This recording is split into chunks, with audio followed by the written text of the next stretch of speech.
जीवन लहू में है। Life is in the blood.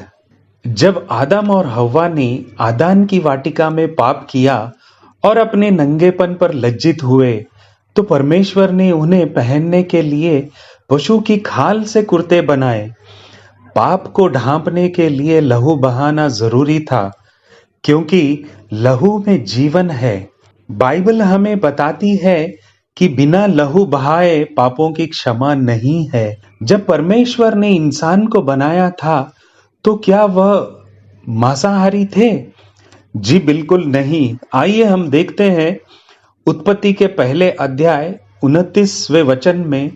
फिर परमेश्वर ने उनसे कहा, सुनो, जितने बीज वाले छोटे छोटे पेड़ सारी पृथ्वी के ऊपर हैं और जितने वृक्षों में बीज वाले फल होते हैं, वे सब मैंने तुमको दिए हैं, वे तुम्हारे भोजन के लिए हैं। और आगे हम देखते हैं, जब परमेश्वर ने पृथ्वी पर लोगों की दुष्टता के कारण सब कुछ एक बड़ी बाढ़ के पानी से नष्ट कर दिया, परंतु नूह और उसके बच्चों को इस प्रकार 8 लोगों को बचाया। उसने नूह को आशीर्वाद दिया और उससे कहा, सब चलने वाले जानवर तुम्हारा आहार होंगे। जैसा तुमको हरे हरे छोटे पेड़ दिए थे, वैसा ही अब सब कुछ देता हूं, यानी वेजिटेरियन और नॉन वेजिटेरियन, मांसाहार और जो पेड़ पौधे और फल, ये सब कुछ देता हूं। पर मांस को प्राण के समेत अर्थात लहू समेत तुम न खाना। ये हम देखते हैं उत्पत्ति के पुस्तक 9वें अध्याय वचन 3 और 4 में। हम देखते हैं कि परमेश्वर ने जल प्रलय के बाद मनुष्य को प्राणियों का मांस भी खाने की अनुमति दी है। लवैया व्यवस्था इसके 17वें अध्याय वचन 13 और 14 में हम देखते हैं, इस्राएलियों में से या उनके बीच रहने वाले परदेशियों में से कोई मनुष्य क्यों ना हो जो आहेर करके खाने के योग्य पशु या पक्षी को पकड़े, वह उसके लहू को उंडेल कर धूलि से ढांप दे, क्योंकि शरीर का प्राण जो है उसका लहू ही है, जो उसके प्राण के साथ एक है। इसीलिए मैं इस्राएलियों से कहता हूं कि किसी प्रकार के प्राणी के लहू को तुम न खाना, क्योंकि सब प्राणियों का प्राण उनका लहू ही है, यानी मनुष्य का प्राण भी उसके लहू में ही है।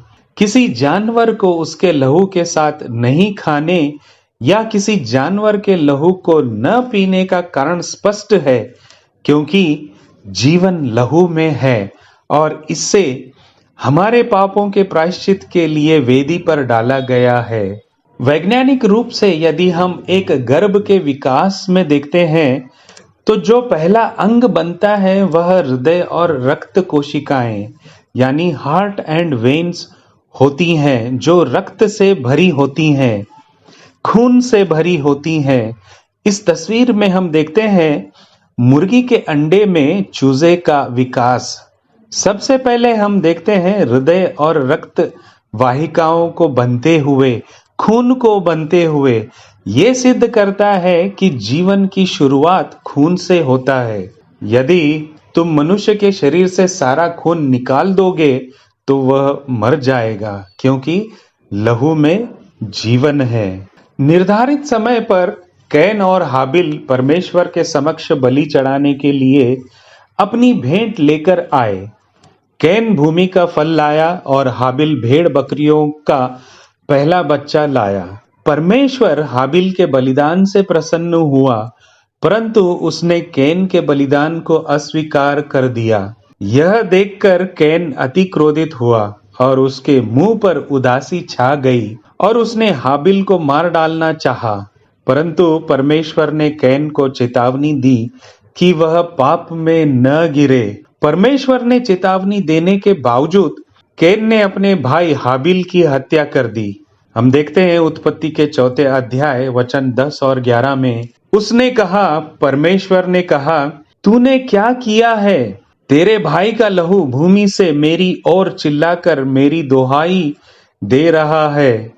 इसलिए अब भूमि जिसने तेरे भाई का लहू तेरे हाथ से पीने के लिए अपना मुंह खोला है, उसकी ओर से तू शापित है।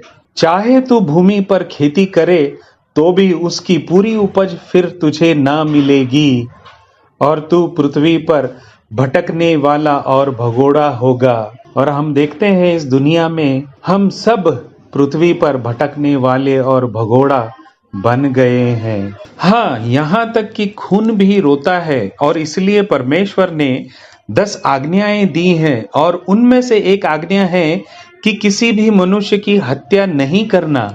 हम देखते हैं निर्गमन 20वें अध्याय 13वें वचन में, तू हत्या ना करना। परमेश्वर ने इज़राइल के लोगों को लहू न बहाने की चेतावनी के बावजूद उन्होंने परमेश्वर को नहीं सुना और निर्दोष खून बहाकर बड़ा पाप किया। परमेश्वर नबी यशाया से इज़राइल के लोगों के बारे में कहता है, जब तू अपने हाथ फैलाए तब मैं तुझसे मुंह फेर लूंगा। चाहे तुम बहुत प्रार्थना करो तो भी मैं ना सुनूंगा, क्योंकि तुम्हारे हाथ खून से भरे हैं। हम देखते हैं यशाया के पुस्तक 1 अध्याय वचन 15 में। और आगे हम देखते हैं, परमेश्वर जानता था कि व्यवस्था के द्वारा मनुष्य को पाप और मृत्यु से नहीं बचाया जा सकता है, और बाइबल हमें बताती है कि क्योंकि यह अनहोना है कि बैलों और बकरों का लहू पापों को दूर करे। इब्रानियों के पुस्तक इसके 10वें अध्याय 4 वचन। और हम देखते हैं, इसलिए उसने पहले से ही अपने पुत्र यीशु मसीह को उन सभी के लिए बलि के मेमने के रूप में दे दिया था जो भूत, वर्तमान और भविष्य में उस यानी यीशु मसीह पर विश्वास करते हैं। और हम देखते हैं प्रकाशित वाक्य इसके 13वें अध्याय और 8वें वचन में, मेमना दुनिया की नींव से घात किया गया है।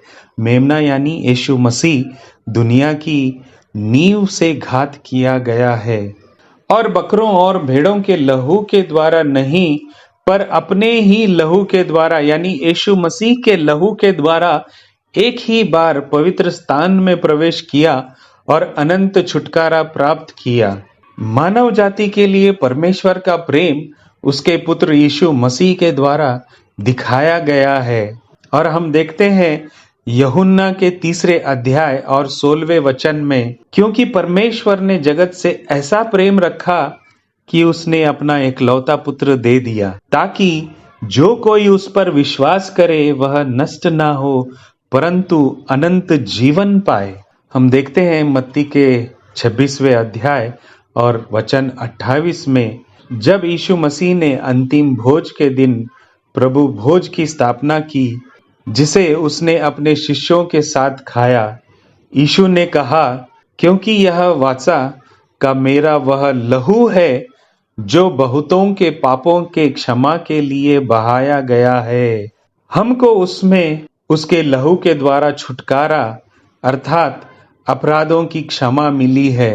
यीशु का लहू हमें सब पापों से शुद्ध करता है। यीशु ने हमें बहुतायत का जीवन देने के लिए अपना बहुमूल्य लहू बहाया।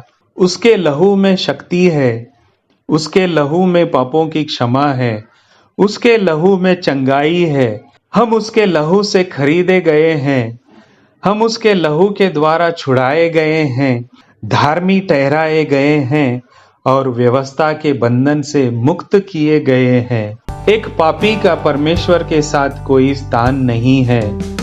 जब वह पाप करता है तो वह अपना स्थान खो देता है और वापस आने का एकमात्र तरीका यानी पश्चाताप करना और यीशु मसीह के प्रायश्चित लहू को स्वीकार करना है। प्रिय भाइयों और बहनों, यीशु के लहू में जीवन है जो आपके और मेरे लिए बहाया गया था। वह आज अपने लहू के उस फव्वारे के पास आने के लिए बुला रहा है, जहां आप अपने सभी पाप के दाग धो सकते हैं।